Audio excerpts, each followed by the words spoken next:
Real quick, if you have a story to tell, please reach out via email at contact@campfirecultpod.com or leave me a voicemail message at 720-297-8608. Also, if you haven't done so already, please subscribe to our YouTube channel at campfirecultpod for free. It'll really help us reach listeners just like you. If you want to become a Patreon cult member to get extended episodes and other full Patreon-only episodes, you can sign up at patreon.com/campfirecultpod for only $5 a month. And finally, if you don't mind, please share, rate, and review wherever possible.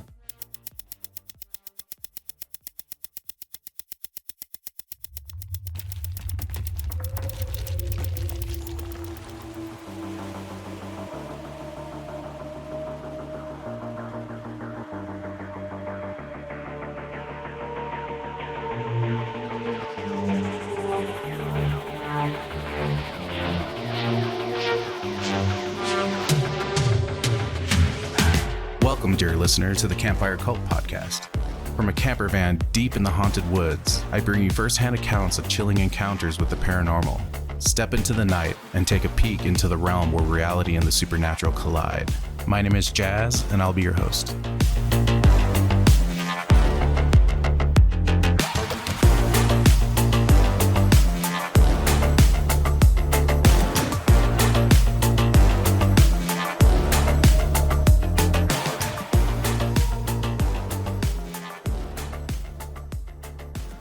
Welcome back, campers. Grab your marshmallows, pull your chairs in close, and keep your eyes on the night sky. Because tonight, we're diving into stories of UFO sightings and other celestial anomalies, strange glowing orbs, silent hovering crafts, and formations that defy explanation. These sightings have sparked awe and fear for generations. And with the surge of drone reports in the news, we have to ask, are we really seeing what we think we are?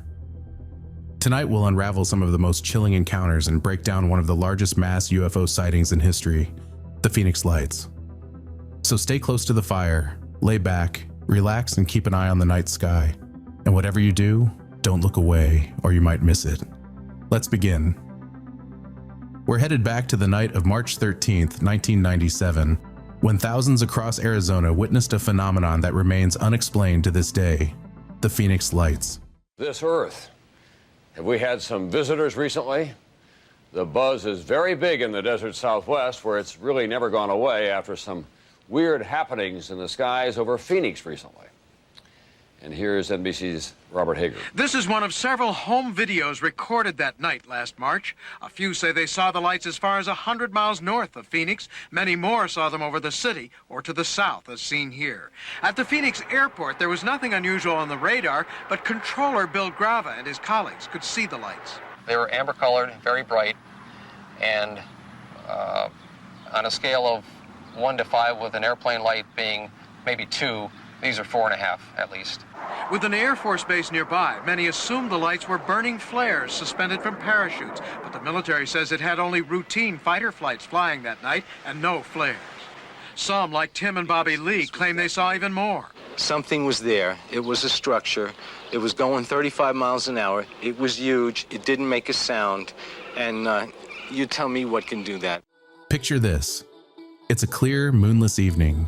Residents are outside, hoping to catch a glimpse of the Hale-Bopp comet, but instead, they see something unexpected, an array of lights forming a massive V-shaped pattern gliding silently across the sky. Reports flood in from across the state, from the Nevada border through Phoenix, all the way to the edge of Tucson. The first sighting occurs around 7:55 p.m. in Henderson, Nevada. A witness describes a large V-shaped object traveling southeast. Shortly after, at 8:15 p.m., a former police officer in Paulden, Arizona, reports a cluster of reddish-orange lights disappearing over the southern horizon. As the minutes pass, more reports emerge from Prescott Valley. Initially appearing as 5 distinct lights in an arc, they soon realize the lights are part of a singular, massive object moving silently overhead. Between 8:30 and 8:45 p.m., witnesses in Glendale, a suburb northwest of Phoenix, see the formation pass overhead at an altitude high enough to become obscured by thin clouds. Amateur astronomer Mitch Stanley in Scottsdale observes the high-altitude lights through a telescope and identifies them as individual airplanes.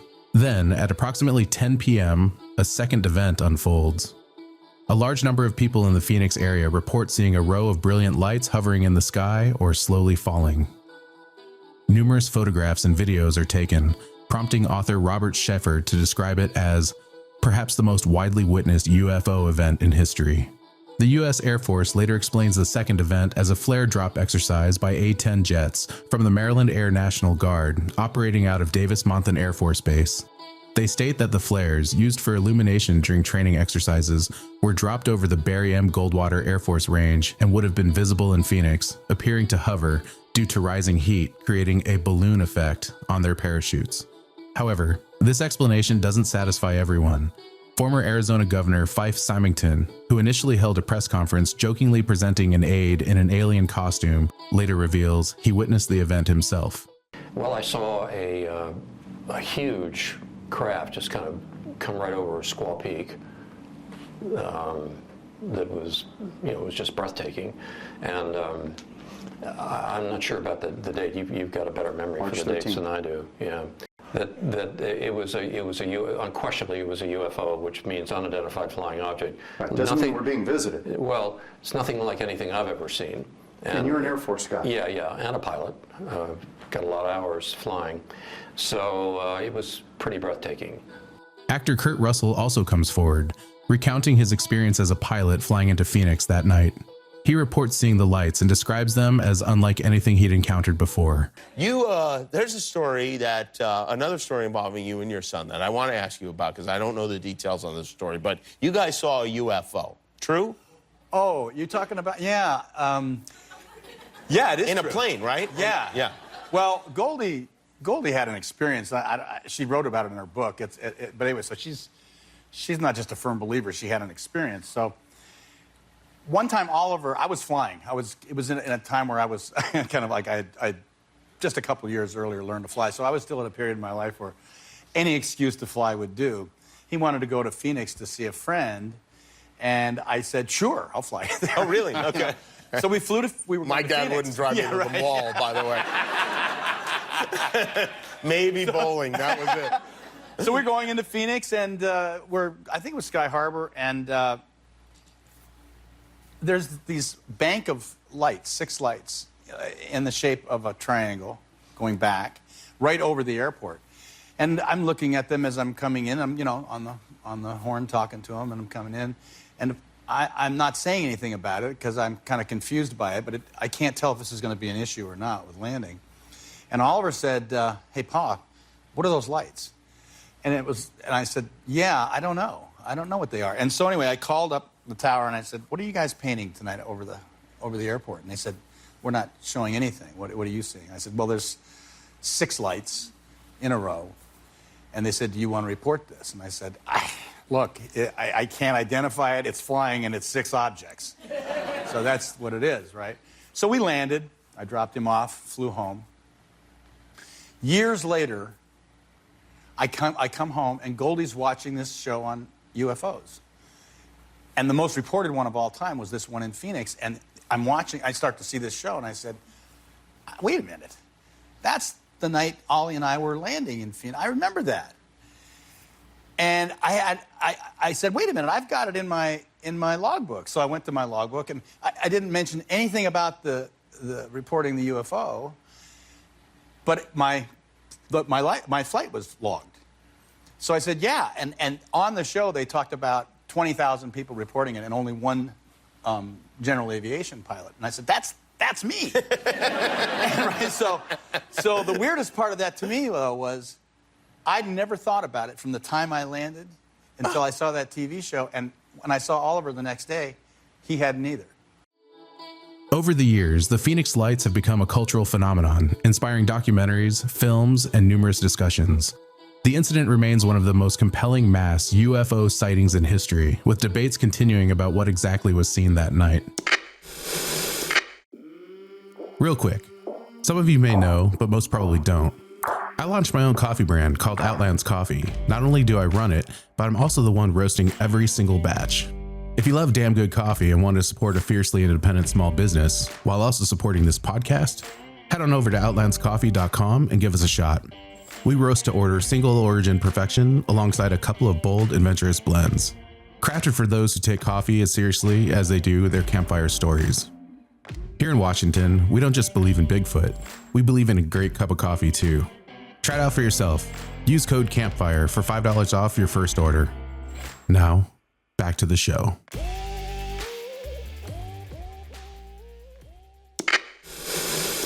Let's dive into a few more chilling encounters to close out the night. First up, we're headed to Montana, where a family sees some lights moving in the night sky. My family has some land on a remote mountain just outside of Eureka. I come down here a few times every year and haven't ever really experienced anything too out of the ordinary. But last night was different, to say the least. I didn't know this before, but apparently this area is pretty popular for UFO sightings. I still don't know if that's what this was, but I'm having a really hard time coming up with a logical explanation. We had a good fire going for a few hours, and after everyone else went to bed, it was just me, my dad, and my fiancé left. We were all just shooting the shit and enjoying the weather and cozy fire. Around 1 a.m., we started talking about constellations, so we all leaned back and were staring up at the sky. My fiancé pointed out a light that was noticeably brighter than the stars, and it was steadily moving. I immediately figured it was a satellite, but then my dad chimed in with, no, I don't think that's a satellite. Watch it for a second. My dad and I are hugely into aliens and talk about it all the time when we're together. I focused closer on the light and saw it wasn't just gliding across in a straight line. It was zigzagging back and forth as it was moving east. The three of us were talking about how weird it was, when it suddenly veered in an arc towards the southern mountain. I'm thinking to myself, okay, is this really happening right now? And the light just stops. It just hovers above the mountain for at least 5 minutes. At this point, we're all saying that it's definitely not a satellite, with the occasional comment like, holy fuck, this is wild. The light started to shift to the right again until it was behind a tree, and we lost sight of it completely. We went back to the normal campfire shenanigans for a couple of minutes, and my fiancé got up to get some drinks. As soon as he got up, the entire sky lit up in an almost painful bright white flash, like lightning on steroids. This was a crystal clear night. There wasn't a storm on the radar for miles and miles. We couldn't even see one little wispy cloud. It absolutely could not have been lightning. My dad and I were the only ones who saw it, as most people were asleep and my fiancé was inside. There wasn't a single sound when it happened, no boom or rumble. But the entire mountain went dead silent for a few minutes afterward. It was so eerie, it's like time around us paused momentarily. My dad ended up feeling so uncomfortable and anxious after that he just went to bed. The two of us stayed up for a while after that, but we didn't see any more weird lights or flashes.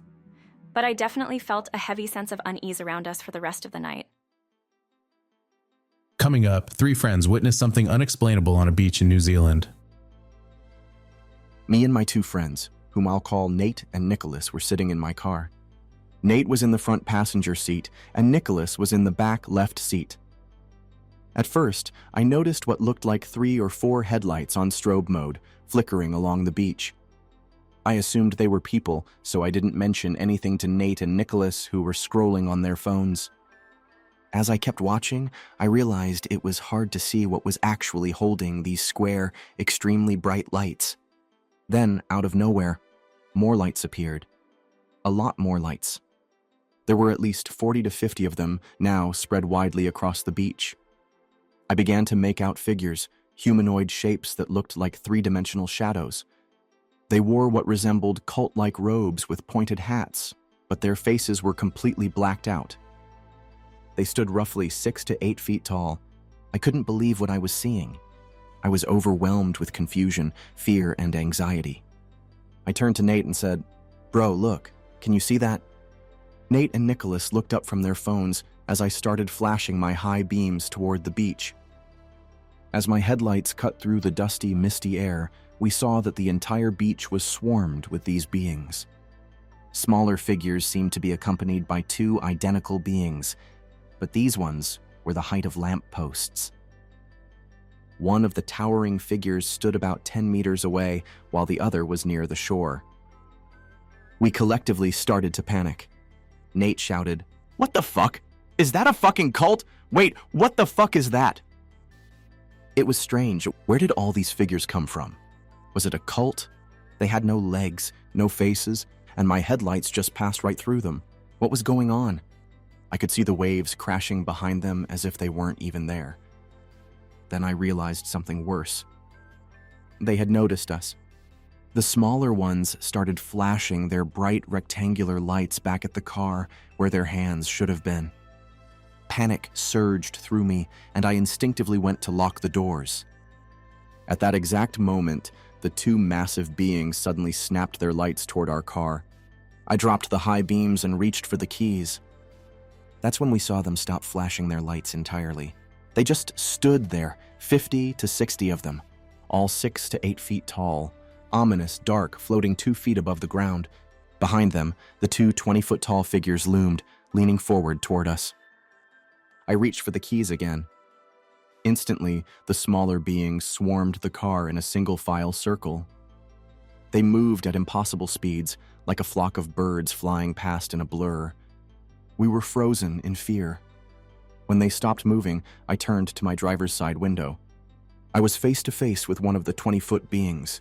Its form was entirely black, its pointed hood making it look eerily similar to a Ku Klux Klan figure. I looked to my left, trying to get Nate to see what I was seeing. But Nate was already locked in a stare with the second towering figure outside his own window. Nicholas was looking at it too, through his side. I looked back to my right, gone. I turned to my left. It was now at Nicholas's window. Both of the massive beings were watching us from outside the car. This lasted for maybe 20 seconds. Then, without warning, one of the tall beings instantly teleported 30 meters away. It appeared near a public restroom that I could see in my rearview mirror. It extended a long 2 to 3 meter arm into the air and opened what looked like a portal, a white glowing doorway of pure light. The second tall being teleported somewhere to the front left of the car. It seemed to silently command the smaller beings to gather at its feet. Then, the one near the bathroom also gave some sort of order. At impossible speeds, the smaller beings shot past our car in a single-file line, heading straight into the portal. One by one, they disappeared.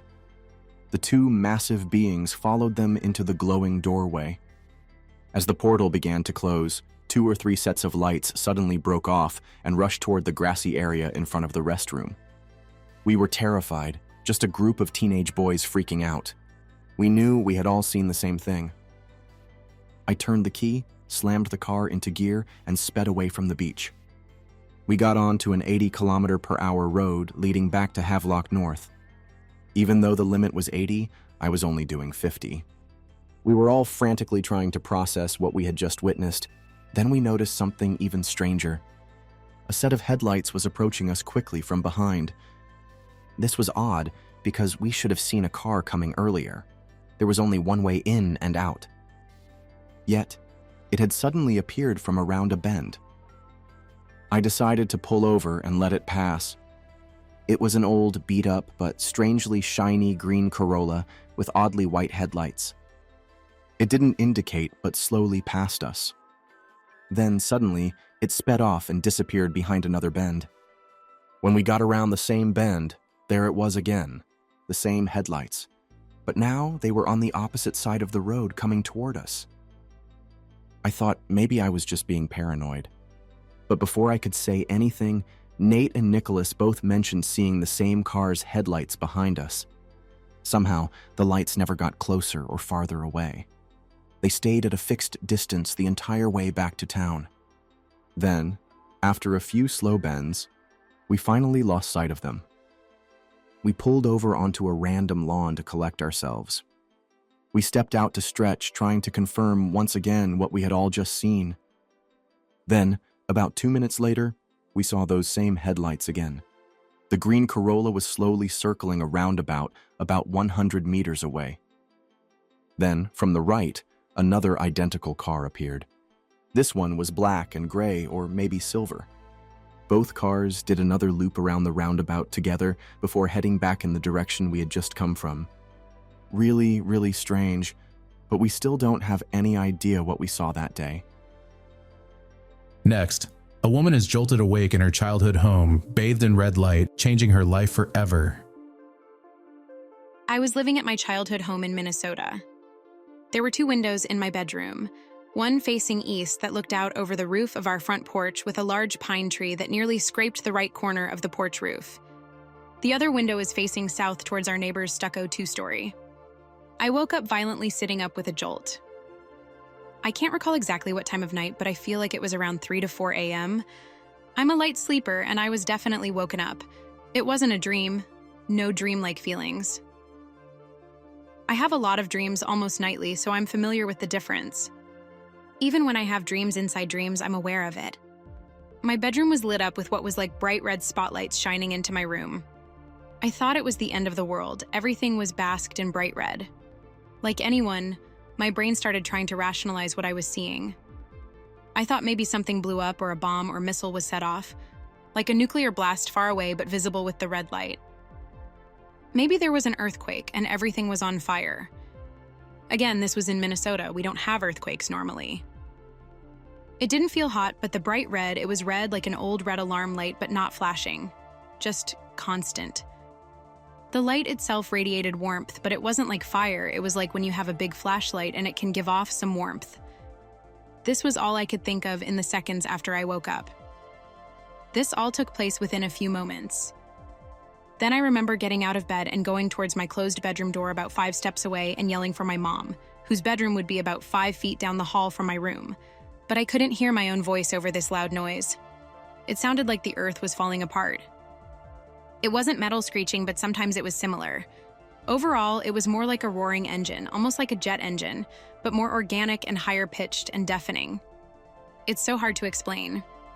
It was like rumbling earth and whooshing wind, but also a higher pitched grinding of elements. It was otherworldly for sure. Kind of hard to explain something that shouldn't be here or that isn't often experienced. It was nothing at all like any commercial or military airplanes. I'm sure that would be the easiest explanation given we lived by the airport. My whole room was shaking. The red light was near blinding.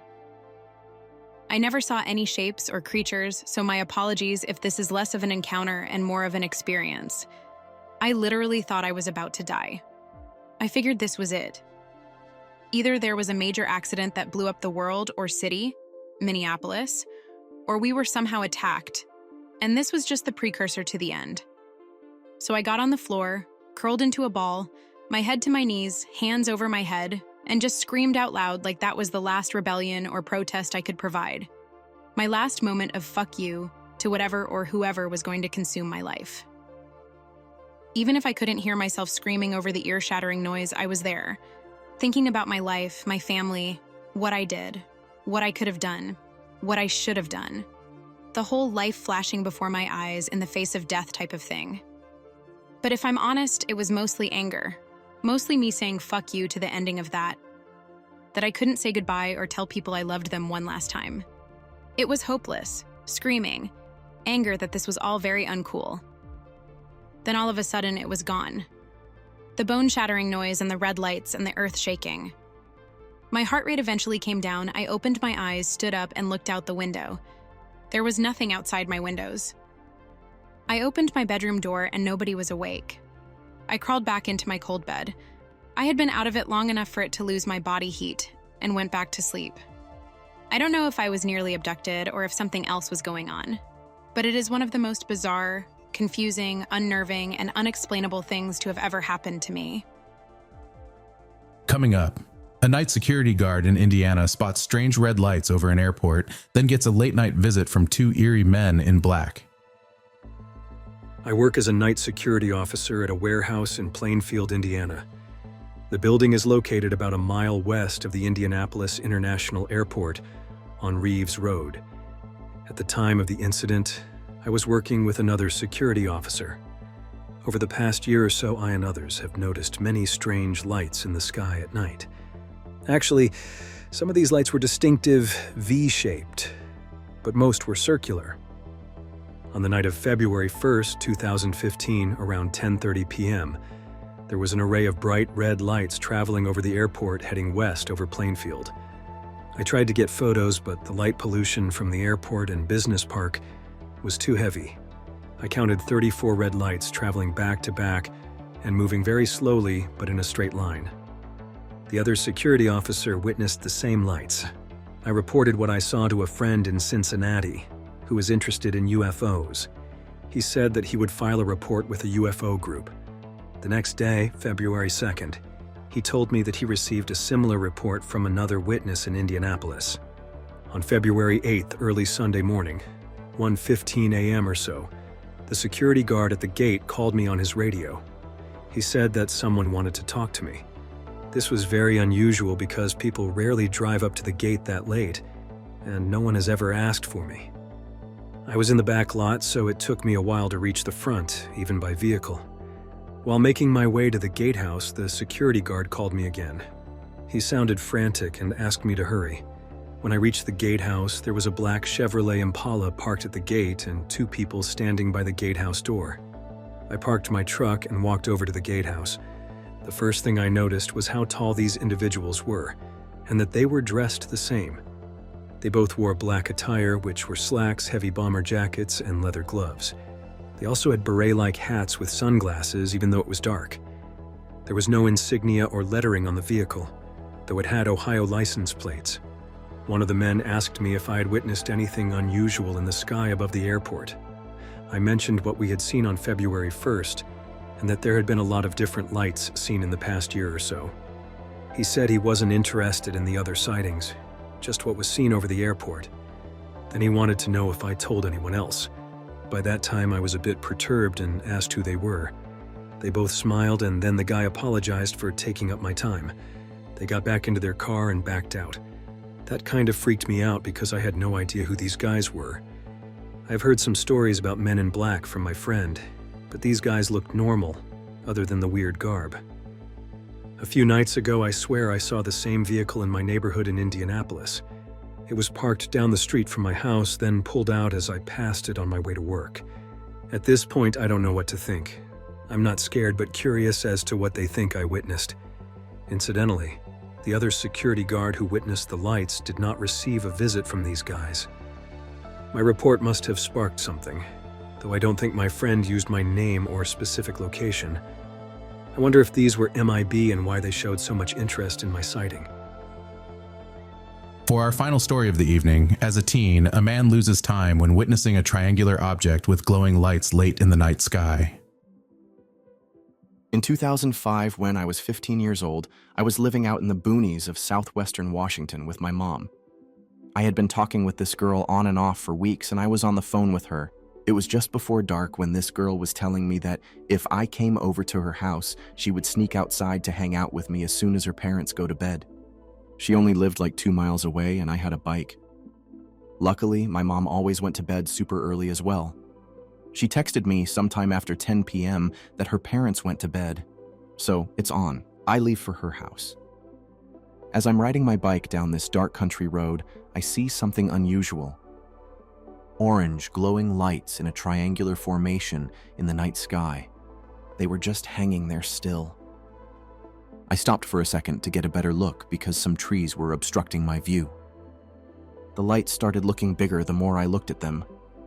I began to feel this weird sensation that I can only describe as similar to vertigo. I completely black out. I wake up and I'm still on the side of the road, but not where I was before. I got confused and couldn't quite figure out where I was for a minute. I pull out my phone to look at the time. It's dead. My bike is nowhere to be found. I started heading down the road in what I thought was the direction I came, and suddenly realized where I was. I was in the opposite direction of my house from where I started, like I was on the same road, just on the other end of it. I turn around when I realize this and run home. I get home and plug in my phone. It's like 2 a.m., and I have a bunch of missed calls and texts from that girl asking where I'm at. I go to bed and sleep like crap the rest of the night. The next day, I called that girl and I told her what happened. She sounds skeptical. I asked her what time she called me the first time last night after I left.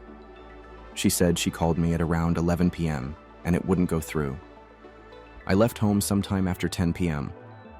I know my phone was at nearly full battery because it was on the charger before I left the house. I did find my bike later that day in the same place I remember stopping. It was just lying there on the side of the road. I remember having really crazy dreams and a bad headache for a couple weeks after this happened. You know, after the first couple weeks, I never really had dreams much anymore. Still don't. Not sure if it's related.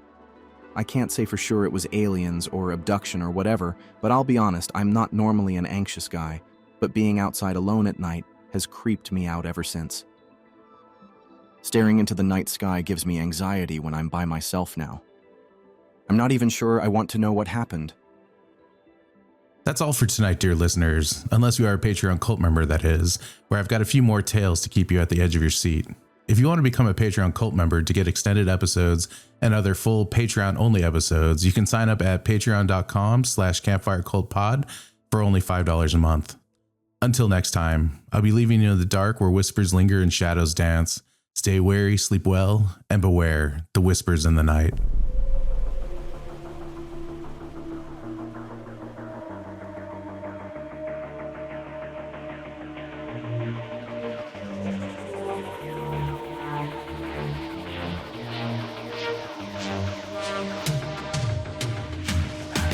If you have a story to tell, please reach out via email at contact@campfirecultpod.com or leave me a voicemail message at 720-297-8608. You can follow us anywhere on social media at campfirecultpod and online at campfirecultpod.com. And finally, if you don't mind, please rate and review wherever possible.